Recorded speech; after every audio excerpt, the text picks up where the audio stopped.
Trina again with Do You Have a Couple of Minutes? And today I want to know if you have a couple of minutes to continue with us in our series on Proverbs. And today we've made it to chapter 19 of Proverbs. And I'd like to share 6 verses with you. So let's hop right in. Starting with verse number 2 of chapter 19 in Proverbs, which reads, "Desire without knowledge is not good. How much more will hasty feet miss the way?" So this is talking about our intention, right? And us having thoughtfulness about why we're doing what we're doing, why we want to do it, what we're going to do with it. So again, desire without knowledge is not good, because then we're going to miss things along the way. And it's about the journey and the things that we can learn on the journey, the things that we can give, that we also have to receive during the journey, so that we are growing in fullness.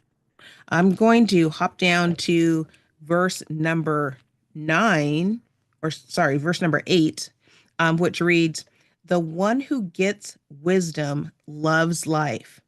The one who cherishes understanding will soon prosper."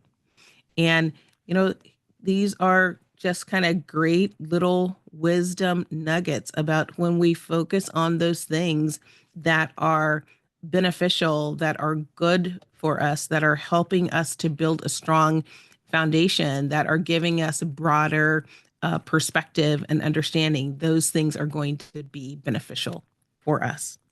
Moving on to verse number 11, it reads, "A person's wisdom yields patience. It is to one's glory to overlook an offense."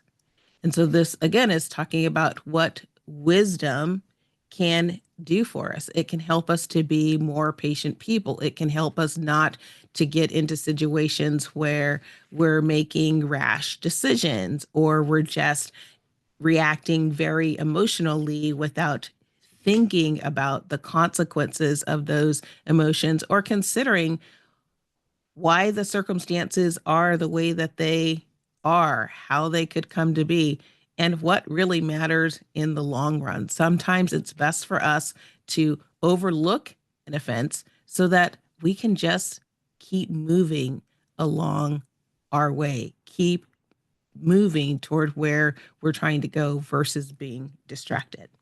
I'm going to hop down to verse number 19 now, which reads, "A hot-tempered person must pay the penalty. Rescue them, and you will have to do it again."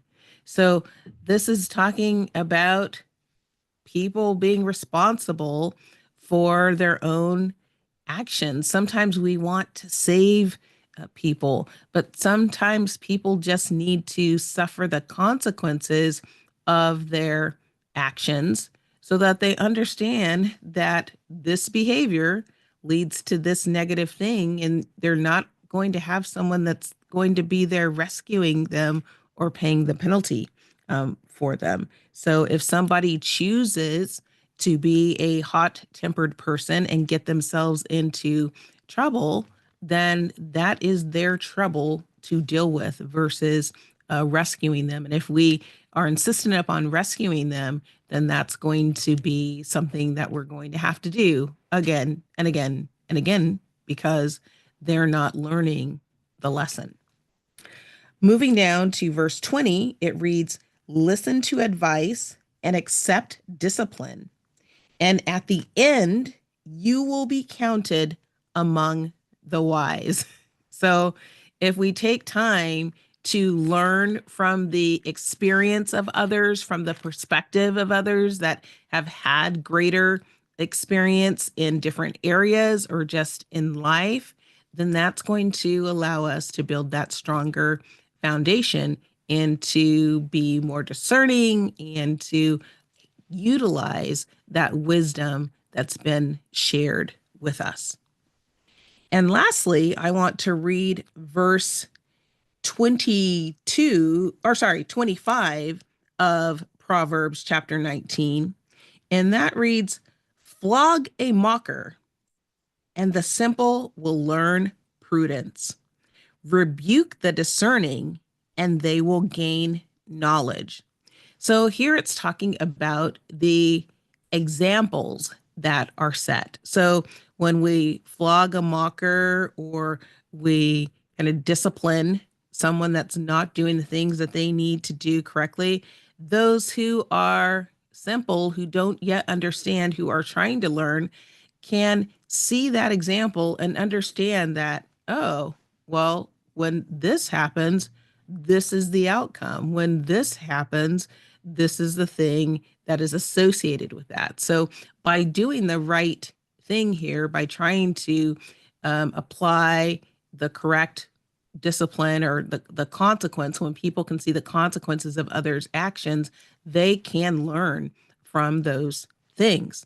And then it says, rebuke the discerning, and they will gain knowledge. So here it's about those people that want to grow in knowledge, want to grow in wisdom. So if they can be receptive to hearing from others, receiving direction from others, receiving correction from others, then they are going to be able to gain knowledge from that. So again, it has to be somebody that's receptive or open, in this case, to the redirection. Here it's called like rebuke. So to the training, to the correction. But if that individual, or if we are receptive to that, then that's going to help provide us a good foundation of knowledge on which to grow from, expand from, and certainly to be able to share with others. And with that, that is my few minutes for today. I hope that you found that this has been a topic that's been inspiring, something to help you think, learn, grow, and ultimately lead a more fulfilling life. And I hope that if you are enjoying these messages, that you will share them with others so that they can come along our learning journey as well. Please be sure to take some time to go back and look at chapter 19 of Proverbs and meditate on it. And I hope that you will find things that are beneficial to helping you lead a more fulfilling life. And with that, that is my few minutes for today. And I want to remind you that I am always appreciative when you join me here. And I sure hope to see you back next time. Until then, bye-bye.